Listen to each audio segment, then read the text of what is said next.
Okay, so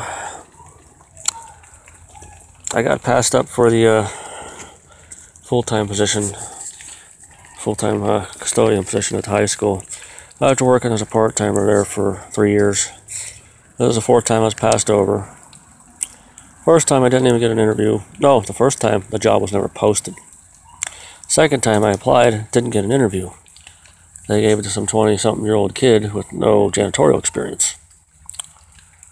The next time they gave it to some housekeeper.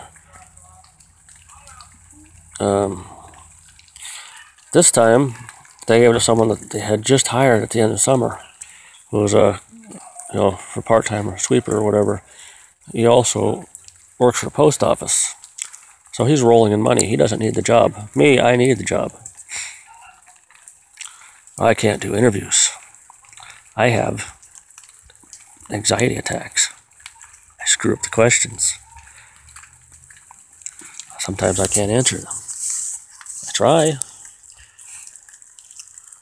One of the questions the principal asked me, he kept droning on and on about something and ended up not letting me answer it. And he pretty much thanked me for my time and blah, blah, blah.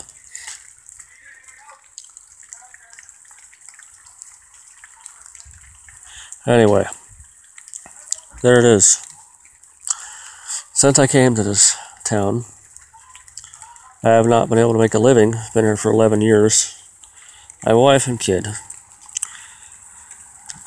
I worked many places.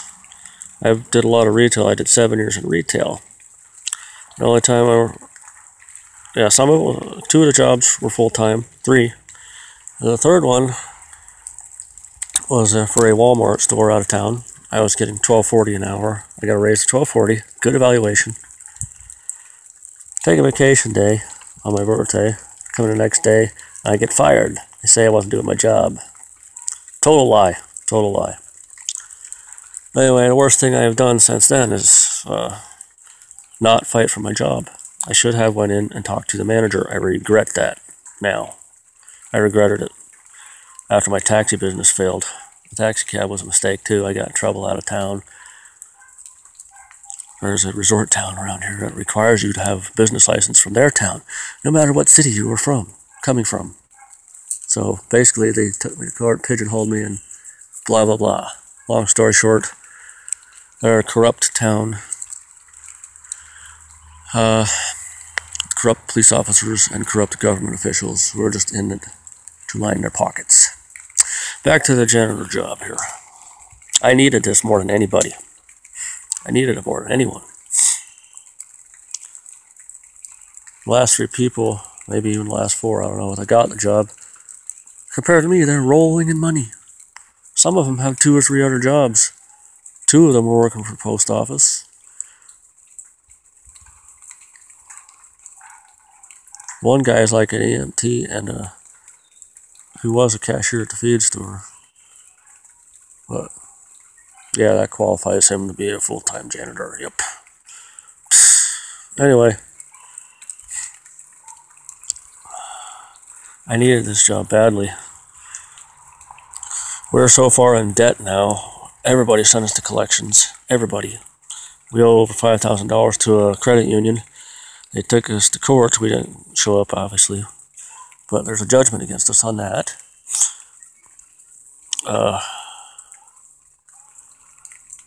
wife's credit card we owe over $5,000 to. We have multiple emergency room bills because of her poor health. I can't even buy a loaf of bread sometimes. This is what I have in my pocket right now. This is what I have in my pocket. When I'm out to school, I collect cans out of the garbage to try and make enough change just to get by. I applied for 2 jobs yesterday for the same company. I don't know if I'll hear from them. But people tend to not hire me around here, and I'm sick of it. I suck at doing interviews. If you judge me based on that, I won't get a job anywhere. But I have 14 years of experience in janitorial and grounds, and I can't get on to school full-time to save my damn life. I've had it. I don't know what I could possibly do. Cut my hair short, dye it blonde, shave the beard, change my last name to Probst. I don't know.